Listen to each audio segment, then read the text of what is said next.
오늘부터 제자 확립을 위한 기본신학에 대해서 공부를 하겠습니다. 다 같이 우리 본문 말씀 누가복음 5장 31절 32절 읽어보십시다. 다 같이. 건강한 자에게는 의원이 쓸데없고 병든 자에게라야 쓸데있나니 내가 의인을 부르러 온 것이 아니요 죄인을 불러 회개시키러 왔노라. 다시 한번. 건강한 자에게는 의원이 쓸데없고 병든 자에게라야 쓸데있나니 내가 의인을 부르러 온 것이 아니요 죄인을 불러 회개시키러 왔노라. 아멘. 이 제자 확립을 위한 기본신학 시리즈는 제가 과거 20년간 교회에서 수많은 사람들을 가르치고 많은 사람들에게 은혜를 끼쳤던 그런 공부입니다. 이번 이 공부를 통하여 여러분들에게도 하나님께서 큰 은혜를 주시리라 믿습니다. 먼저 공부에 들어가기 앞서 성경을 어떻게 공부해야 할 것인가에 대해 지난 20년간 제가 가르친 경험을 통해서 말씀을 드리겠습니다. 성경은 마치 수많은 잎과 수많은 가지를 가진 큰 나무와 같습니다.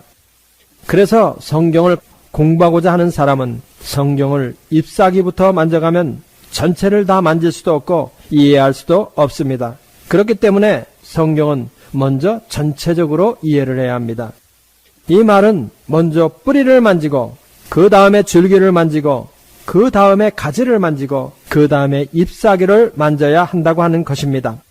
그런데 수많은 사람들이 이것을 거꾸로 합니다. 그래서 성경을 공부해야겠다고 작심하고 성경을 창세기부터 공부를 시작합니다.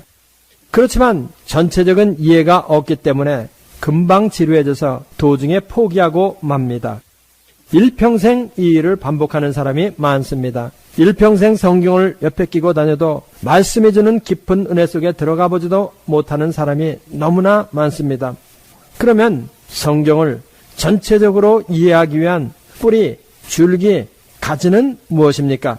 신앙생활을 성공적으로 하기 위해서는 세 가지가 반드시 필요합니다. 그 첫째가 무엇이냐면은 자신의 구원에 대한 확신입니다. 그 다음에 자신이 믿는 믿음의 내용이 무엇이냐 하는 확실한 것이 있어야 합니다.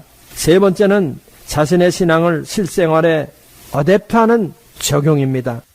신앙생활을 성공적으로 하기 위해서는 이 세 가지가 반드시 필요합니다. 이것을 다시 부분별로 자세히 설명드리면 자신의 구원에 대해 공부하는 것을 구원론이라고 하는데 구원론은 대략 죄사함, 중생, 칭의, 성화로 나누어집니다. 예수님을 믿어 중생한 사람은 죄사함, 중생, 칭의, 성화에 대해 이해를 해야 자신의 구원에 대한 기초적 지식과 신앙생활을 어떻게 해야 하겠다는 감이 잡힙니다. 이것이 뿌리에 해당합니다. 이것을 공부하는 것이 기본신학 강좌입니다. 다음에 자신이 무엇을 믿는가 하는 믿음의 내용이 있어야 하는데 그 믿음의 핵심 내용이 사도신경입니다. 사도신경은 우리가 믿는 믿음의 내용을 요약해 놓은 것입니다. 하나님, 예수님, 성령님, 교회, 재림 등에 대해서 공부해야 합니다. 이것에 대해서 공부하는 것이 사도신경 강해에서 공부를 합니다. 이것이 두 번째 줄기에 해당합니다. 다음에 신앙생활에 적용해야 한다고 했는데 적용을 하기 위해서는 성경이 제시하는 라이프 스타일이 무엇인지 근원부터 알아야 합니다. 성경이 제시하는 기독교인의 라이프 스타일은 하나님의 나라입니다. 하나님의 나라는 예수님이 전하신 복음의 핵심일 뿐만 아니라 예수님이 신자들을 위해 예배해 주신 아주 원더풀한 라이프 스타일입니다. 그래서 성공적이며 행복한 신앙생활을 위해서는 하나님의 나라에 대해서 알고 공부하고 믿어야 합니다. 이것에 대해 공부하는 것이 주기도문 강해입니다. 구원의 확신과 믿음의 내용이 하나님의 나라에 적용이 되어야 합니다. 신앙생활을 성공적으로 잘하기 위해서는 이 세 가지가 전체적으로 통합되어 하나를 이루어야 합니다. 그렇지 않으면 신앙생활은 언제나 성장과 안정이 없이 업앤다운하게 되어 있습니다. 이 기본신학, 사도신경, 주기도문 강해를 다 공부하는데 약 1년 반 정도가 걸립니다. 부탁드리고 싶은 것은 성경 공부를 하길 원하는 사람은 먼저 데디케이션이 있어야 합니다. 데디케이션이 없이 성경을 공부하면 얼마 못 가서 그만두게 됩니다. 일평생 성경 공부를 한다고 성경을 옆에 끼고 여기저기 기웃거려 봐야 일평생이 지나도 거기서 거기일 뿐 여전히 성장이 없이 헤매가 됩니다. 이렇게 준비가 된 후에 성경을 읽어야 성경 전체가 눈에 들어오게 됩니다. 말씀이 주는 깊고 깊은 은혜의 진수가 여러분의 마음을 가득 채우게 됩니다. 이것이 이루어지는 양에 따라서 그 사람 안에서 하나님의 나라가 실현됩니다. 하나님의 나라의 기쁨이 차오르게 됩니다. 저는 오늘 공부를 시작하는 분은 누구든지 이것을 공부로 생각하지 말고 자기가 믿는 믿음의 내용으로 마음속 깊이 간직하고 신앙생활을 하라고 권면합니다. 그럼 공부를 시작하십시다. 먼저 본문 말씀을 다시 한번 읽어보십시다. 다 같이. 건강한 자에게는 의원이 쓸데없고 병든 자에게라 쓸데있나니 내가 의인을 부르러 온 것이 아니요 죄인을 불러 회개시키러 왔노라. 한국에서나 미국에서나 많은 사람이 교회를 나가고 있습니다. 그 사람들을 붙잡고 교회에 나가십니까? 이렇게 물으면 네 하고 대답합니다. 그렇지만 다시 당신은 죄사함을 받았습니까? 이렇게 물으면 예? 하면서 무슨 질문을 하는 것인지도 모르는 사람이 많이 있습니다. 도대체 이런 일이 있을 수 있습니까? 예수님께서 십자가에 못 박혀 피 흘려 돌아가신 것이 우리의 죄를 사하여 주시기 위함인데 자신이 죄 용서를 받았는지 안 받았는지 그것도 모르면서 교회에 다닌다는 것이 있을 수 있습니까? 그렇지만 오늘날 교회에 출석하고 있는 많은 사람들이 자신이 죄사함을 받았는지 왜 죄사함을 받아야 하는지도 모르고 막연히 교회에 왔다 갔다 합니다. 본문 말씀에 예수님은 건강한 자에게는 의원이 쓸데없고 병든 자에게라야 쓸데있나니 내가 의인을 부르러 온 것이 아니요 죄인을 불러 회개시키러 왔노라. 이렇게 말씀하셨습니다.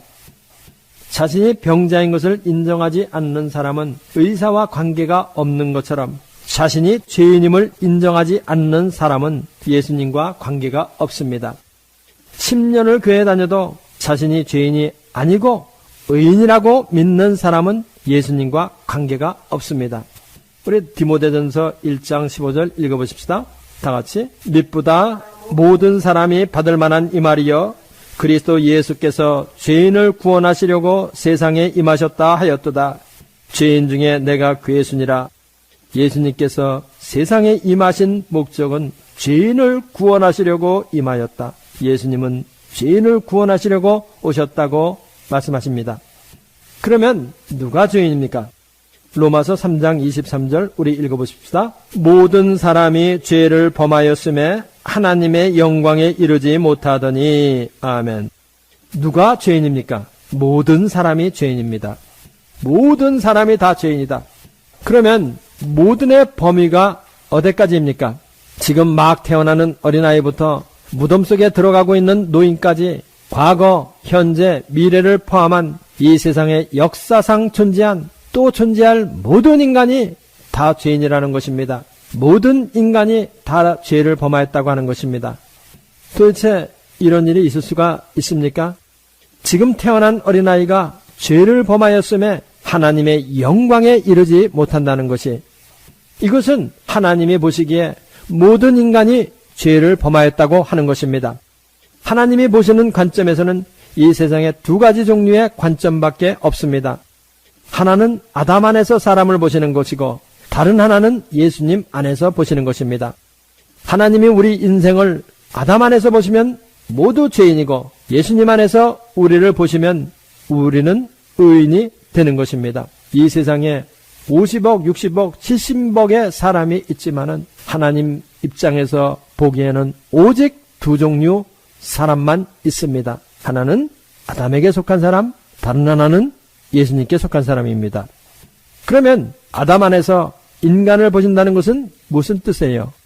우리는 이것을 알기 위해서 원죄의 발생부터 차곡차곡 공부를 해야 할 필요가 있습니다. 우리 다 같이 창세기 2장 7절 읽어보십시다. 여호와 하나님이 흙으로 사람을 지으시고 생기를 그 코에 불어넣으시니 사람이 생명이 된지라. 하나님이 인류의 시조 아담을 만드실 때 하나님의 형상을 따라서 흙으로 직접 빚어서 코에 생기를 불어넣으셔 만들으셨습니다.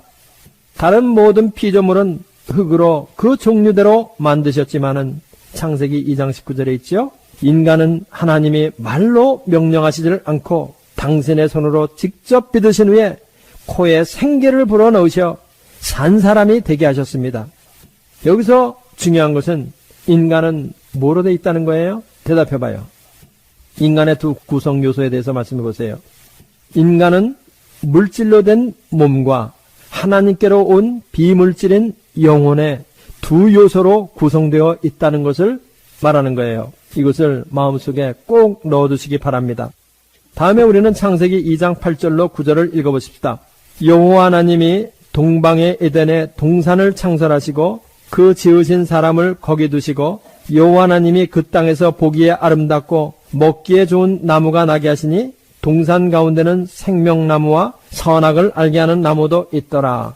하나님께서는 아담을 그렇게 만드시고 난 다음에 에덴 동산으로 이끌어 오시니 그곳에는 보기에도 아름답고 먹기에 좋은 실과가 많이 있었습니다.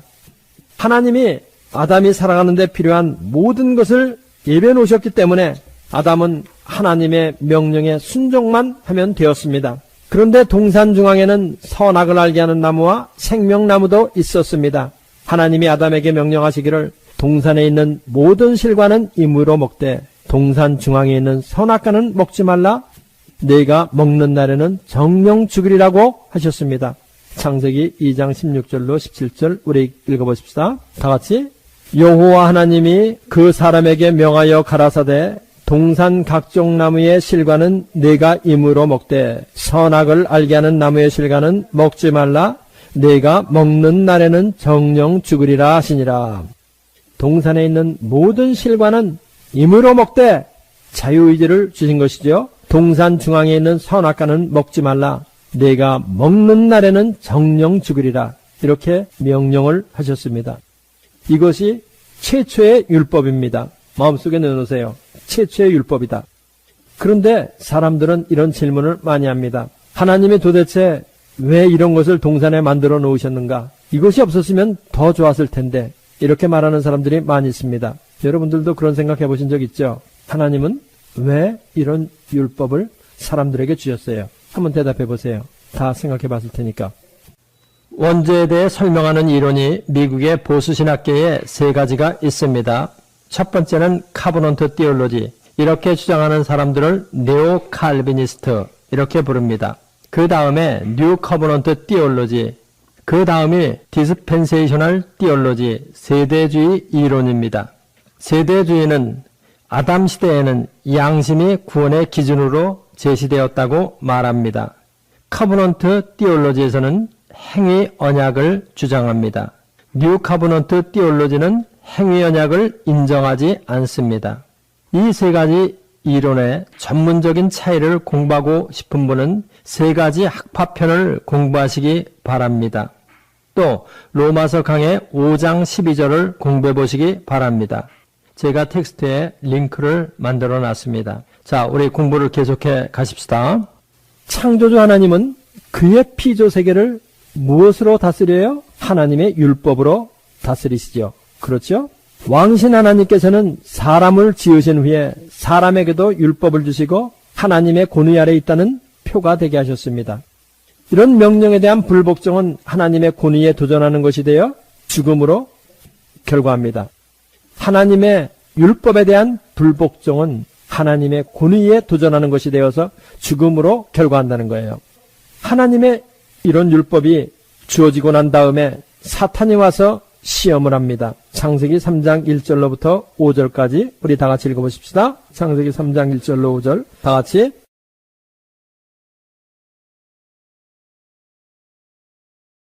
여호와 하나님의 지으신 들짐승 중에 뱀이 가장 간교하더라. 뱀이 여자에게 물어 가로되 하나님이 참으로 너희더러 동산 모든 나무의 실과를 먹지 말라 하시더냐.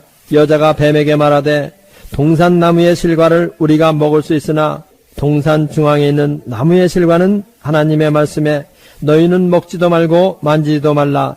너희가 죽을까 하노라 하셨느니라. 뱀이 여자에게 이르되 너희가 결코 죽지 아니하리라.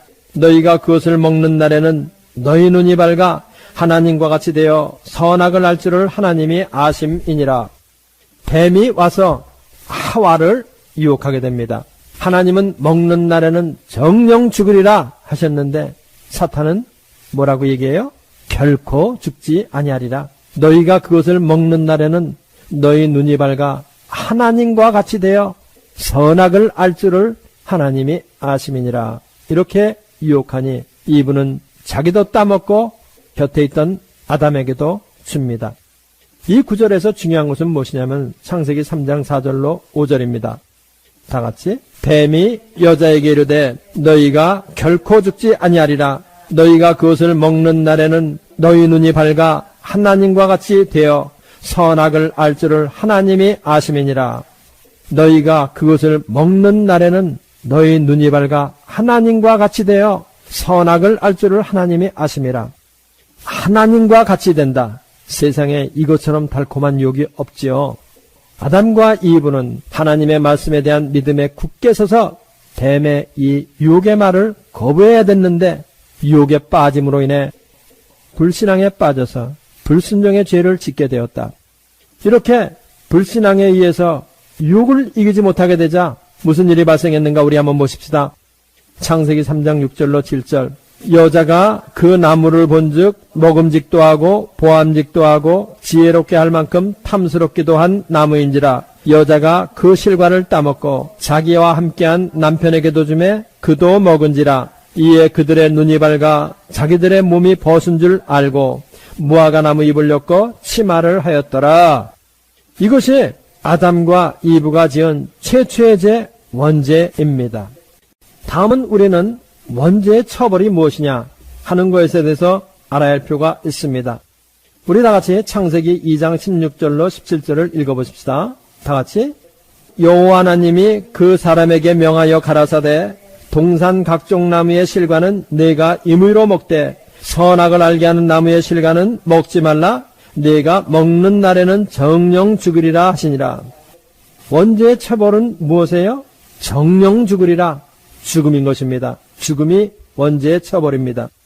죽음에 대한 성경적 정의가 뭐예요? 죽음은 뭐를 의미한다고 그랬어요? 죽음에 대한 탁월한 성경적 정의는 하나님과 분리되는 것을 말해요. 하나님과 분리되어 교제가 끊어진다. 이것이 바로 죽음에 대한 성경적 정의예요. 하나님과 분리되니까 무슨 일이 발생하냐면은 영원하신 하나님의 생명으로 분리되는 영적 죽음이 찾아오는 것입니다. 그 다음에 영혼과 육체가 분리되는 육체의 죽음이 2차적으로 따라오는 것이에요. 그러니까 먼저 영적 죽음이 먼저 오고 그 다음에 가시적 육체의 죽음이 따라온다 이 말입니다. 예수님을 믿고 난 다음에 회복하는 순서도 이 순서를 거칩니다. 먼저 우리의 죽었던 영이 살아 일어나는 영적 부활인 중생이 먼저 있고 예수님의 재림시 육체의 부활이 있어요. 우리 다음 구절을 또 읽어보십시다. 창세기 3장 19절 네가 얼굴에 땀이 흘려야 식물을 먹고 필경은 흙으로 돌아가리니 그 속에서 네가 취함을 입었음이라. 너는 흙이니 흙으로 돌아갈 것이니라. 원죄에 대한 처벌은 여기서 무엇이라고 되어 있냐면은 흙이니 흙으로 돌아가라. 흙이니 흙으로 돌아가라. 죽어라 이겁니다. 흙이니 흙으로 돌아가라는 말은 죽음이 찾아오게 되었다. 이것을 의미하는 것입니다. 여기서 우리가 알게 되는 것은 무엇이냐면은 사람이 처음 만들어질 때 죽도록 만들어진 것이 아니라는 사실이에요. 죽음은 뭐의 결과로 온 것이에요? 죽음은 죄의 결과로 온 것입니다. 그래서 죄는 영적인 질병이 됩니다. 죽음은 자연이 아니에요. 성경으로 보면 그거는 비자연이에요. 죽음은 영적인 질병의 결과입니다. 로마서 6장 23절 우리 다 같이 읽어보십시다. 다 같이 죄의 싹은 사망이요 하나님의 은사는 그리스도 예수 우리 주 안에 있는 영생이니라. 다시 한번 6장 23절 죄의 싹은 사망이요 하나님의 은사는 그리스도 예수 우리 주 안에 있는 영생이다. 사망은 무엇으로 온 것이냐? 죄의 싹스로 온 것이다. 죄에 대한 웨이지로. 다음에 우리는 사탄의 권세에 대해서 알아야 할 필요가 있습니다. 창세기 3장 14절 우리 다 같이 여호와 하나님이 뱀에게 이르시되 내가 이렇게 하였으니 내가 모든 육축과 들의 모든 짐승보다 더욱 저주를 받아 배로 다니고 종신토록 흙을 먹을지니라. 사탄이 가진 권세는 뭐예요? 종신토록 흙을 먹어라. 종신토록 흙을 먹어라. 여기서 흙은 무엇이라고 여러분들은 생각하세요? 맞아요. 흙이라는 것은 무엇이냐? 흙에서 온 인간을 이제는 먹어라. 이것입니다. 그래서 사탄은 흙에서 온 인간을 먹을 수 있는 권세를 갖게 된 것이에요. 다음에 우리는 원죄의 본질이 무엇이냐? 이거에 대해서 공부를 해야 할 필요가 있습니다. 창세기 3장 5절 다 같이. 너희가 그것을 먹는 날에는 너희 눈이 밝아 하나님과 같이 되어 선악을 알 줄을 하나님이 아심이니라. 너희가 그것을 먹는 날에는 너희 눈이 밝아 하나님과 같이 된다. 하나님과 같이 된다. 이 세상에서 가장 달콤한 유혹입니다. 원죄의 본질은 무엇이에요? 하나님과 같이 되고자 하는 이 마음. 이 하나님과 같이 되고자 하는 마음을 독립성과 무위탁성이라고 그래요. 독립성과 무위탁성이 하나님과 같이 되고자 하는 마음의 본질이다. 그러면 독립성은 무엇입니까? 독립된 주체가 되고자 하는 마음이에요. 하나님과의 종속관계를 깨뜨리고 하나님과 같이 되어 독립된 존재로 살고 싶은 욕망이에요. 하나님과 같이 독립된 존재로 살고 싶다. 하나님으로부터 독립하여 독립된 존재로 살고 싶다. 자율적 결정의 주체가 되고자 하는 마음이죠. 하나님의 명령 같은 거 필요 없다. 나도 주권적 존재가 되어서 모든 삶의 주권을 내가 행사하겠다. 자율적 결정의 주체가 되고자 하는 마음. 그래가지고 하나님과 동등한 존재로 살고 싶은 것을 말합니다. 그래서 원죄를 가진 인간은 하나같이 자의지적 결정의 주체가 되어서 살아가고 있습니다. 그렇죠? 그 다음에 무위탁성은 무엇입니까? 하나님을 의지하지 말고 내 힘을 의지하여 살겠다. 바로 이것이 무위탁성입니다. 나의 지식, 나의 경험, 나의 것을 가지고서 나를 의지하고 한번 멋있게 살아보겠다. 바로 이것이 뭐예요? 무위탁성입니다. 하나님의 능력 같은 거 필요 없다. 내 힘으로 살아보자. 바로 이것이 무위탁성이에요. 독립성과 무위탁성은 원죄를 타고난 인간의 대표적 성격입니다. 원죄를 타고난 인간은 누구나 할 것 없이 이 독립성과 무위탁성을 가지고 살아갑니다. 우리가 성인이라고 추앙하는 공자도 석가모니도 소크라테스도 모두가 다 이 독립성과 무위탁성을 가지고 있습니다. 모두가 다 원죄를 가지고 있습니다. 이런 사람에 대한 하나님의 선언은 무엇이에요? 로마서 3장 23절을 보니 모든 사람이 죄를 범하였음에 하나님의 영광에 이르지 못하더니 모든 사람이 죄를 범하였음에 하나님의 영광에 이르지 못했다. 또 죄의 삭은 사망이요. 이렇게 말씀한 것과 같이 영원한 사망, 영원히 하나님께로부터 분리되는 것, 지옥이 그 대가가 된 것입니다. 다음은 우리는 죄의 연대성에 대해서 공부해야 할 필요가 있습니다. 에스겔서 18장 2절로 3절 우리 다 같이 읽어보십시다. 너희가 이스라엘 땅에 대한 속담에 이르기를 아비가 신 포도주를 먹었으므로 아들의 이가 시다고 함은 어쩌미뇨. 나 주 여호와가 말하노라. 내가 나의 삶을 두고 맹세하노니 너희가 이스라엘 가운데서 다시는 이 속담을 쓰지 못하게 하리라. 아비가 신포도를 먹었으므로 아들의 이가 시다 함은 어쩌미뇨. 아비가 신포도를 먹었으므로 아들의 이가 시다고 하는 것은 조상의 죄의 형벌에 후손도 함께 참여하여 연대 책임을 갖는 것을 말해요. 조상이 지은 죄의 형벌에 후손도 참여하여 함께 연대 책임을 갖는다. 여러분 중에는 이렇게 생각하는 사람도 있을 것입니다. 아담의 원죄와 나오는 관계가 없어. 왜냐하면 그것은 옛날 아담이 지은 것이니까 난 아담이 누군지 알지도 못했어. 그런데 왜 내가 아담의 지은 죄에 참여한단 말이야. 그 불공평해. 이렇게 말하는 사람이 많습니다. 이것은 옳지 못합니다.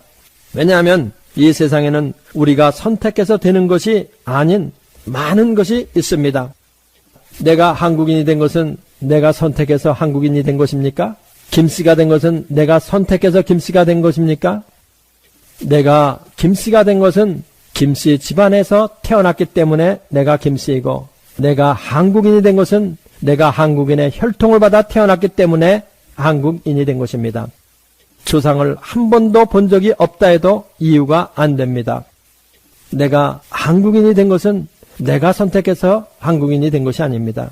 내가 김씨가 된 것은 내가 선택해서 김씨가 된 것이 아니고 내가 김씨 집안에서 태어났기 때문에 내가 김씨가 된 것입니다. 나는 조상을 한 번도 본 적이 없어도 나는 한국인으로 있고 김씨로 있습니다. 마찬가지로 우리가 죄인이 된 것은 최초의 조상인 죄인 아담과 죄인 이브가 결혼하여 구성한 죄인 가정에서 태어났기 때문에 우리가 죄인이 된 것입니다. 우리는 죄인의 가정에서 태어난 죄인입니다. 그래서 우리 모두가 다 영적으로 보면 죄인이 되었습니다.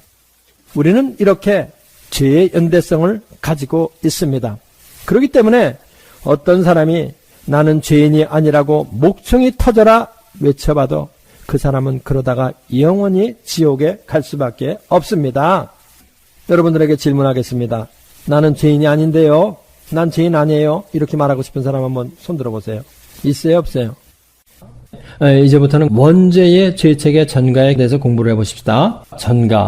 전가는 영어로 imputation이라고 합니다. imputation. 조상이 지은 죄가 그 후손에게 이전되어 함께 처벌에 참여하는 것을 설명하는 신학적 용어가 전가예요. 전가는 법적 책임이나 효력을 다른 사람에게도 똑같이 이전해서 법적 지위나 책임을 함께 공유하는 것을 말해요.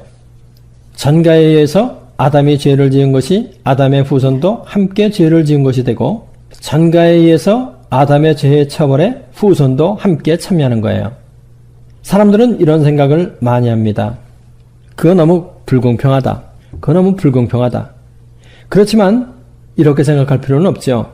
아담의 원죄가 전가되어 우리가 죄인이 된 것은 틀림없지만은 예수님의 의가 우리에게 전가되어 우리가 의인이 되기 때문에 그래요. 전가는 구원의 전 과정을 관통하는 화살과 같은 거예요. 우리 다 같이 로마서 5장 12절 읽어보십시다. 다 같이. 이러므로 한 사람으로 말미암아 죄가 세상에 들어오고 죄로 말미암아 사망이 왔나니 이와 같이 모든 사람이 죄를 지었으므로 사망이 모든 사람에게 이르렀느니라. 여기서 우리가 관심을 가져야 할 말은 한 사람으로 말미암아 죄가 세상에 들어오고 또 이와 같이 모든 사람이 죄를 지었으므로 하는 이 말이에요. 죄는 아담 한 사람이 지었는데 그의 후손 모두도 함께 죄를 진 것이 되었어요. 이것이 바로 전가입니다. 전가를 예를 들어서 다시 한번 설명을 하면 김씨 집안에서 태어나면 김이라고 하는 패밀리 네임을 갖게 돼요. 마찬가지로 죄인 아담과 죄인 이브가 구성한 가정에서 태어난 후손은 모두 죄인이라는 패밀리 네임을 갖게 돼요. 영적으로 보면 아담의 패밀리 네임은 죄인입니다. 죄인 아담과 죄인 이브가 구성한 가정에서 태어난 그 후손은 모두 죄라는 프로퍼티를 상속받으니 죄인이 되고 죄의 프로퍼티를 상속받으니 죽게 되는 겁니다. 자손은 죄를 짓지 않았는데 왜 부모를 따라 후손도 같이 죽게 됩니까? 부모의 죄의 법적 책임이 후손에게도 전가되어 후손도 죽게 되는 거예요. 그래서 로마서 5장 12절은 뭐라고 얘기했느냐? 이러므로 한 사람으로 말미암아 죄가 세상에 들어오고 죄로 말미암아 사망이 왔나니 이와 같이 모든 사람이 죄를 지었으므로 사망이 모든 사람에게 이르렀다. 이렇게 말하는 것입니다. 아담이 죄를 지어 죽게 된 것 그것뿐만 아니라 아담이 죄를 지어서 죄의 노예가 된 것도 우리가 알아야 할 필요가 있습니다. 그래서 아담이 죄의 노예가 된 것처럼 그 후손도 죄의 노예가 되었어요. 우리 다 같이 로마서 6장 16절 읽어보십시다. 너희 자신을 종으로 들여 누구에게 순종하든지 그 순종함을 받는 자의 종이 되는 줄을 너희가 알지 못하느냐? 혹은 죄의 종으로 사망에 이르고 혹은 순종의 종으로 의에 이르느니라. 아담이 자신을 죄에게 종으로 들여 죄의 종이 된 것 같이 그 후손도 그대로 그 죄가 전가되어서 그 후손도 죄의 종이 된 것이에요. 이와 같이 법적 책임이나 효력을 남에게 이전하여 같은 법적 효력을 갖게 됨을 설명하는 신학적 용어, 그것이 바로 전가다. 이렇게 전가는 아담 한 사람으로 말미암아 모든 사람이 아담 안에서 죄인이 된 것을 설명하는 용어예요. 죄의 노예가 되는 것을 설명하는 말입니다. 원죄가 전가되었다고 할 때 무엇이 전가된다고 얘기했어요? 두 가지 얘기해봐요. 뭐예요? 맞아요. 죄책과 오염. 죄책은 죄에 대한 책임으로 죽음의 처벌을 말하고, 오염은 죄책의 전가로 인해서 인격이 완전히 부패해진 것을 말해요. 오염이라는 것은 무엇이냐? 죄책이 전가될 때 하나님과 분리가 일어나는 거예요. 하나님과 분리되니 그 인격이 부패되어진다. 아담의 원죄의 죄책의 전가로 죽음이 오게 되었고, 오염의 전가로 후손의 모든 인격이 죄로 인해 부패하게 된 거예요. 그렇죠? 우리 다 같이 이제부터는 그러면은 원죄의 죄책의 전가의 결과로 사망이 오게 되었다, 이거에 대해서 공부를 해보십시다. 로마서 5장 12절 우리 다 같이. 이러므로 한 사람으로 말미암아 죄가 세상에 들어오고 죄로 말미암아 사망이 왔나니 이와 같이 모든 사람이 죄를 지었으므로 사망이 모든 사람에게 이르렀느니라. 여기서 중요한 말은 한 사람의 죄로 말미암아 사망이 왔다 하는 이 말이고, 또 사망이 모든 사람에게 이르렀다고 하는 이 말이에요. 한 사람은 물론 아담을 말합니다. 아담 한 사람이 하나님께 불순종함으로 인하여 후손 모두에게도, 모든 사람에게 사망이 이르렀다고 하는 것이에요. 아담의 죄책이 후손 모두에게 전가되어 죽음이 왔음을 말하는 거예요. 아담 한 사람의 죄책이 후손 모두에게 전가되어서 그 후손 모두가 다 죽게 되었다, 이겁니다. 우리 창세기 2장 17절을 읽어보십시다. 창세기 2장 17절 찾아보세요. 너무너무 많이 찾은 구절이니까 잘 아실 거예요. 다 같이. 선악을 알게 하는 나무의 실과는 먹지 말라. 네가 먹는 날에는 정령 죽으리라 하시니라. 하나님께서는 아담에게 선악과는 먹지 말라, 먹는 날에는 정령 죽으리라고 명령하셨습니다. 그런데 아담은 이 명령을 어기고 선악과를 먹었지요. 먹는 날에는 정령 죽으리라 하신 하나님의 말씀을 믿지 않고 먹은 결과로 죄책으로 인해서 무엇이 다가왔어요? 죽음이 오게 된 것입니다. 영육간의 죽음이 오게 된 거예요. 인류의 조상 아담과 이브의 죄책이 그 후손에게 전가됨으로 말미암아 이 세상의 모든 인간에게 죽음이 다가온 거예요. 그렇죠? 우리 로마서 5장 12절 다시 한번 읽어보십시다. 이러므로 한 사람으로 말미암아 죄가 세상에 들어오고 죄로 말미암아 사망이 왔나니 이와 같이 모든 사람이 죄를 지었으므로 사망이 모든 사람에게 이르렀느니라. 아담 안에서 모든 사람이 죽어서 이제는 모든 사람이 죽은 자가 되었다. 여기까지 공부하겠습니다. 오늘 여태까지 공부한 것 중에서 모르는 거 있으면 한번 질문해 보세요. 이 성경 공부를 하신 분은 곧바로 라이크 버튼을 눌러주세요. 여러분의 수고가 하나님 나라 확장에 큰 도움이 됩니다.